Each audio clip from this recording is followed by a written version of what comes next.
अस्सलामुअलैकुम वरहमतुल्लाहि वबरकातुहू। तिब्बे साबरी चैनल पर आपके सामने एक नई वीडियो के साथ हाज़िर हुए हैं, एक नई जड़ी बूटी के साथ। जी सुनासी साहब, ये इस जड़ी बूटी का देसी नाम क्या है और इसको हकीम साहब भी मौजूद या है। आगे जी रतन जोग। रतन जोत जी जी इसने रतन जोग के ते बिल्कुल लक का दर्दा वास्ते, जोड़ा का दर्दा वास्ते, इन चीज़ों वास्ते तो इंतहाई मुफीद चीज़ है इंशाअल्लाह। तमना इसको नाज़रीन, ये इसका पत्ता है और ये इसका मेरा नाल का दोस्त चले गए हैं, फ्रंट बूटी और कटे लगावा।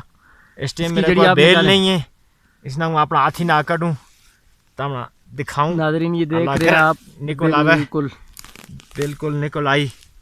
यह इसकी जड़ है और रतन जोग इसकी इस वजह से कहाँ गई, बिल्कुल इसको तना जिस टाइम खड़े हो जाए और यह इस तरीके रत लाल छिलका ऊपर को बिल्कुल रतो, और थोड़ी देर बाद यह सफेदी खत्म होकर भी जी जी यह खुद सुर्खी में चले जाएगी जी इसना रतन जोग का। और बहुत ये जड़ी नाल ले लीजिए। ठीक है जी इंशाल्लाह है। ये इसका फुल आ गया, फुल समेत टेढ़ी पट ले जी जी।